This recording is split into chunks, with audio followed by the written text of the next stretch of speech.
What's growing on, gardeners? On today's 2-minute garden tip, I'm going to share when it is best for you to trellis your veggies in your garden, but also when trellising can lead to total disaster. Growing your plants vertically can be a game changer in your garden. When you do it correctly, it can save space, protect your harvest, and prevent disease. But if you do it wrong, it can lead to huge problems. It is very wise to grow most vining crops vertically. For example, indeterminate tomatoes are very vulnerable to pests and diseases. And by growing them vertically, you not only promote better airflow to reduce your risk of fungal diseases, but you get the very fragile fruits up off the ground where it is much more difficult for pests to get them. The same thing holds true for cucumbers. The plants themselves are very vulnerable to fungal diseases, and the fruits are very vulnerable to pests. So getting the plants up into the air not only provides better airflow, so there's less chance of disease, but it protects those precious cucumbers, so there's a better chance that you get them before something else does. There are also many benefits to trellising non-fruiting vines, like these sweet potatoes. They will take over this entire container garden area if I let them, so it is much more strategic to let them crawl up a structure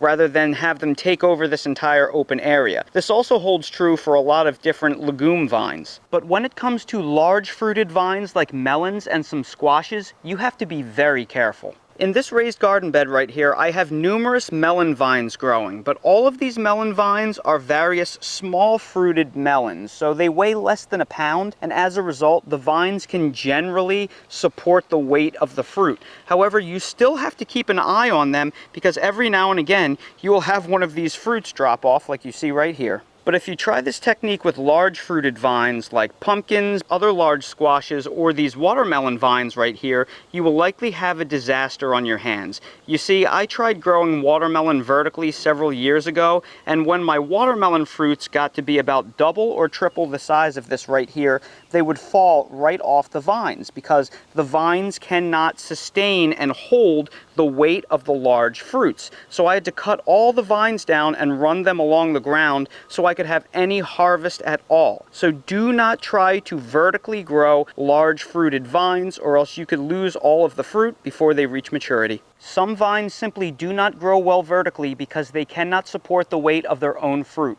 Some vines are just made to meander along the ground. So make sure that you consider the weight of the fruit itself at maturity before you decide whether or not to grow vertically. If you're curious how to grow vines vertically, I have many different tutorials on doing so. I will place a link down in the video description to a playlist that will show you almost every way possible to grow vines vertically. And that's today's 2-minute garden tip. If you're new to the channel, please consider subscribing and hitting the bell to receive new video notifications, and check out our Amazon storefront and spread shop in the video description for a list of the gardening products I use and awesome custom designed apparel and other gear. Your support is greatly appreciated.